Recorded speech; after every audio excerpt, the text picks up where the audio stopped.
Well, Loblaw is piloting a new ultra discount grocery store based on its no-name brand. The first 3 stores will open next month in Windsor, St. Catharines, and Brockville. The stores will feature a significantly pared down product selection with no refrigerated foods like dairy or fresh meat.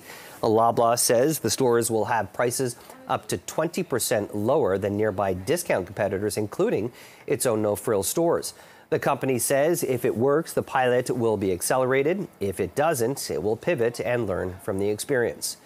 Well, joining us live with his thoughts on this idea is Canada's food guru, Sylvain Charlebois, professor and director of the Agri-Food Analytics Lab at Dalhousie University. Always great to chat with you. Sylvain, what do you think of this idea? Do you think it will work and impact the way people spend their money at the grocery stores? Well, I think it's an interesting strategy. I mean, I had the pleasure to speak with Per Bank, the CEO of Loblaw, last night about this new initiative. And the one thing that he said to me was that he's no longer, or the Loblaw company is no longer afraid of cannibalizing itself. Because you would think, well, if you open up new stores in Windsor, Brockville, and St. Catharines, you may actually end up stealing some of your own sales. So they're no longer concerned about that. They're more concerned about, I think, going after companies like Dollarama and Giant Tiger. I think those 2 companies are doing very well in a frugal market. When consumers are looking for price is really super important. And so I think they're moving ahead with a very aggressive strategy, trying to get some consumers back, bargain hunters back into their stores. In a free market, I mean, everyone has the ability to kind of shop where they want. These businesses can kind of set their price based on the demand out there. But do you feel that more of these other major grocery chains, are you surprised that they haven't maybe stepped up to the plate given this affordability crisis that we're dealing with to try and draw more of these customers and have more competitive pricing? I think, I mean, there are 2 Canadas, urban centers and I would say non-urban centers. And right now, I think that the Canada that is underserved is the non-urban market in general, like Windsor, Brockville, and St. Catharines, where I think we need more stores. And that's kind of where Loblaw is going with this.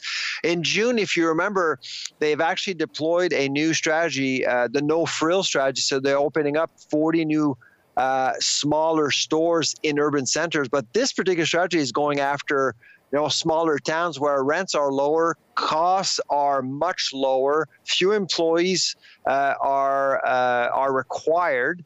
And also, there's no refrigerated products. So you don't walk in and you won't see any fridge or freezers. And that tends to cost a lot of money. So they're going to keep really prices as low as possible for bargain hunters in rural Canada.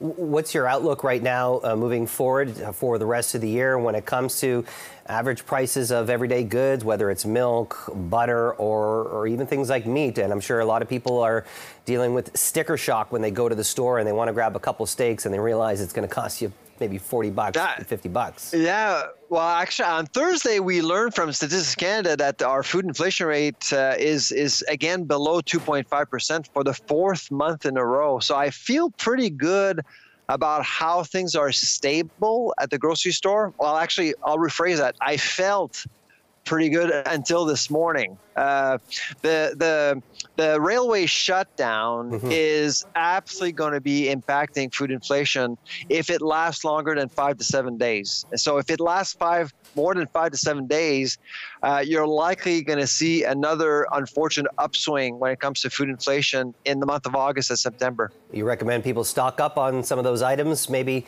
ahead of this? Because it right now, I mean, it's not looking promising that a deal is going to be wrapped up by the end of today or even tomorrow. What's your advice? The food economy is planned for a conflict that will last anywhere between 5 to 7 days. So they forward bought, they stocked up, so we should be fine. If it goes beyond 7 days, all bets are off, to be honest. I don't want to recommend people to panic buy, but you just want to be careful. This is really problematic for the entire economy, to be honest. Sylvain Charlebois, it's always great to chat. We appreciate your time. Thank you. Take care.